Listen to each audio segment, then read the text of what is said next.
Hi అండి, welcome to శుభమస్తు. ఈరోజు మొక్కలకి మంచి ఫర్టిలైజర్ చూపిస్తున్నాను. చూసారా, ఇది పొగాకు కాడలు. ఇవి పొగాకు కాడలు అన్నమాట. మార్కెట్లో దొరుకుతాయి మనకి. పొగాకు కాడలు తెచ్చుకొని ఇట్లా 2 రోజుల ముందు నానబెట్టుకోవాలి. నానబెట్టుకుంటే మంచిగా వాటరు జ్యూస్ లాగా వస్తుంది, టీ డికాషన్ లాగా వస్తుంది. ఇది పూల చెట్లకి, కాయలు కాసే చెట్లకి అన్నిటికీ ఇచ్చుకోవాలి. ఇది కలర్ ఎలా వస్తుందో చూపిస్తాను.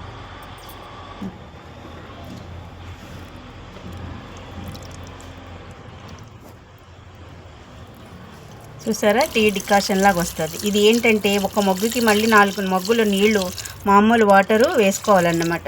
ఒక బకెట్ నీళ్ళు ఉన్నాయనుకోండి, 4 బకెట్ల నీళ్ళల్లో ఇది కలుపుకొని ప్రతి పూల మొక్కకి చల్లుకోవాలి. చూసారా, ఈ పువ్వులు చెట్ల నిండా పువ్వులు ఎలా వచ్చినాయో చూసారా. ఇటువంటివన్నీ లిక్విడ్స్ మనం ఇచ్చుకోవాలి, మొదలు ఇచ్చుకోవాలి. పురుగు పట్టకుండా పైన కూడా చల్లుకోవాలి.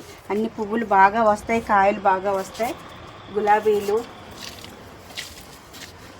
ఇవన్నీ చామంతులు, ఇవన్నీ గులాబీలే. ఆకుల పైన చీడపీడలు లేకుండా.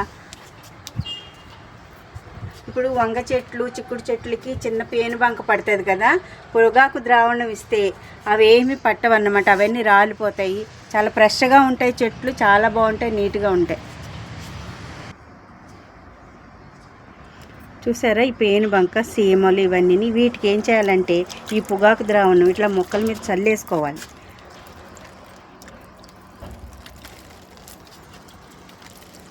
అవన్నీ రాలిపోతాయి.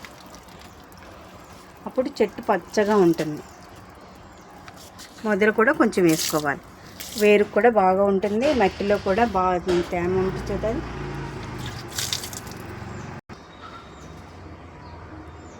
ఇట్లా మంచి మంచి పువ్వులు అవి బాగా పోస్తాయి చెట్ల నిండా గులాబీలు.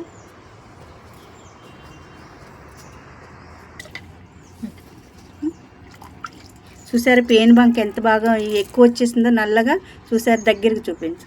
దానికి ఈ నీళ్ళు కొట్టేయాలి. స్ప్రే చేస్తే ఇంకా బాగా వస్తుంది. చూసారు, ఎమ్మటే రాలిపోతుంది అదంతా. పొగాకు కాడల ద్రావణం చాలా మంచిదండి పూల చెట్లకి, కాయల చెట్లకి.